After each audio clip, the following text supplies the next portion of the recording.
మన మార్గదర్శకులు మన పెద్ద ఆయన జానారెడ్డి గారికి, అలాగే జిల్లా మంత్రివర్యులు శాసనసభ్యులు పెద్దలు ఉత్తమ్ కుమార్ రెడ్డి గారికి,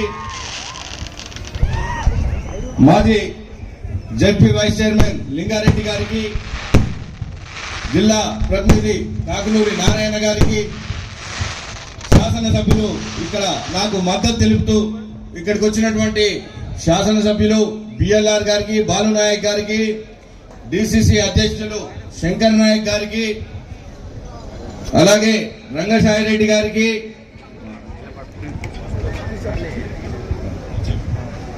అలాగే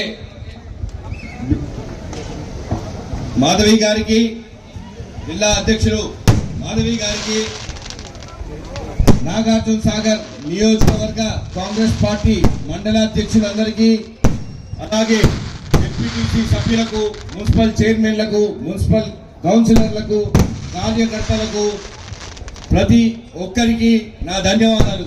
అలాగే ఈరోజు ఇక్కడికి వచ్చినటువంటి ఫార్వర్డ్ బ్లాక్ పార్టీ ప్రెసిడెంట్ గారు మనకు మద్దతు తెలుపుతూ వచ్చినందుకు వారికి ప్రత్యేక ధన్యవాదాలు.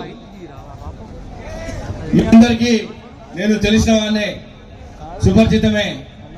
నాగార్జున సాగర్ లో మీ అందరితో పాటు గత 25 సంవత్సరాల నుంచి ఉన్నవాడినే. మీరందరూ కూడా నన్ను కాంగ్రెస్ పార్టీ నుంచి పోటీ చేస్తున్నాను, కాంగ్రెస్ పార్టీకి ఓటేసి అత్యధిక మెజార్టీతో నాగార్జున సాగర్ నుంచి అందించండి. ఒక నాగార్జున సాగర్ నుంచి ఎంపీ అభ్యర్థిగా పోటీ చేసే అవకాశం మన నియోజకవర్గం నుంచి ఇక్కడి నుంచి మొట్టమొదటిగా నాకే వచ్చింది. నన్ను పంపించండి. మన నాగార్జున సాగర్ నుంచి భారీ మెజార్టీతోని ప్రతి ఒక్కరు, మిగిలిన శాసనసభ్యులందరూ ఒక అదృష్టం, ప్రతి ఒక్కరు కూడా వాళ్ళ వాళ్ళ నియోజకవర్గాల్లో భారీ మెజార్టీ అందిస్తాం, 1,00,000 మెజార్టీ అందిస్తాం, నాగార్జున సాగర్ తో పోటీ పడతాం మెజార్టీలో అని అంటున్నారు. కాబట్టి మన నాగార్జున సాగర్ ఓటర్లందరూ, ప్రజలందరూ, నాయకులందరూ చూడండి, అందరూ కూడా నాగార్జున సాగర్ తో పోటీ పడి నాగార్జున సాగర్ కంటే ఎక్కువ ఇస్తా అన్నారు.